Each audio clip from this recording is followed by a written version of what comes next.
Assalamualaikum warahmatullahi wabarakatuh. Salam semangat untuk kita semua. Perkenalkan, saya Hajra SP dari Angkatan 2 Kelompok 1 peserta Latsar CPNS Kabupaten Pangkep.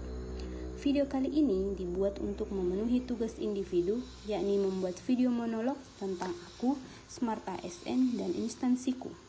Di kesempatan ini, saya akan menyampaikan beberapa hal, yakni profil instansi, tugas instansi, jenis layanan yang diberikan, standar layanan yang harus dicapai, keterkaitan tugas yang dilakukan dengan pencapaian instansi. Yang pertama, profil instansi. Saya saat ini sedang mengemban tugas di Balai Penyuluhan Pertanian Kecamatan Makrang.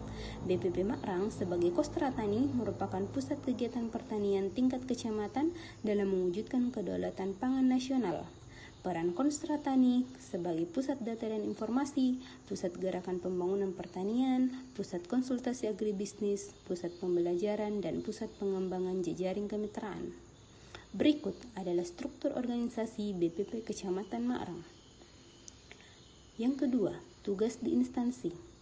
Ada beberapa tugas pokok seorang penyuluh pertanian, yakni melakukan rekapitulasi dan mengolah data potensi wilayah, melaksanakan penyuluhan, melakukan rekapitulasi dan mengolah data kegiatan penyuluhan pertanian sesuai kebutuhan masing-masing subsektor, melakukan diseminasi informasi teknologi pertanian, mengumpulkan dan mengolah data peningkatan kemampuan Poktan, Gapoktan, dan kelembagaan ekonomi petani. Yang ketiga, standar layanan. Standar layanan yang diberikan selalu mengutamakan kenyamanan dan kepuasan para petani. Di antaranya yaitu bersikap dan berperilaku yang ramah dalam melayani dengan memahami kebutuhan dan permasalahan petani, memberikan informasi secara transparan, mendiseminasikan atau menyalurkan informasi teknologi terbaru, tidak menyalahgunakan wewenang jabatan, meningkatkan kompetensi diri, bersikap loyal, dan senantiasa bisa beradaptasi pada berbagai macam kondisi. Keempat, keterkaitan tugas penyuluh pertanian dengan instansi. Penyuluh pertanian merupakan garda terdepan dan pembangunan dalam mewujudkan tujuan Dinas Pertanian dan BPP.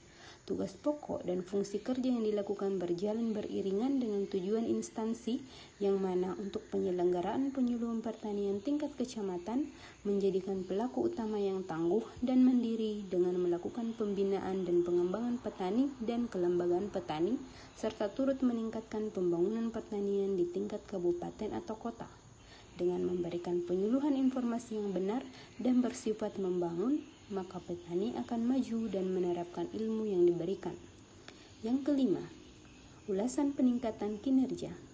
BPP melalui program Kostra Tani, yakni sebagai pusat data dan informatika yang berbasis teknologi, pengembangan kapasitas dan pengetahuan penyuluh pertanian terus dikembangkan, yakni dengan rutin mengadakan seminar atau pelatihan, baik offline maupun online, yang diharapkan dapat meningkatkan kecakapan dalam bermedia digital, etika bermedia digital, waspada terhadap berbagai bentuk penyebaran informasi atau konten yang tidak benar. Dengan meningkatkan kompetensi di bidang teknologi dan digital, maka diharapkan agar dapat meningkatkan pelayanan dalam melaksanakan tugas dan fungsi ASN sebagai pelayan publik yang profesional dan berkualitas, pelaksana kebijakan publik dan perekat dan pemersatu bangsa. Yang kedua, dengan literasi digital yang mumpuni, kita dapat menghadapi berbagai tantangan di ruang digital. Yang ketiga, mampu mengimplementasikan materi literasi digital dalam pekerjaan sehari-hari. Demikian dan terima kasih sudah menyaksikan persembahan video aku Smart ASN dan instansiku. Semoga tayangan ini bermanfaat. Wassalamualaikum warahmatullahi wabarakatuh.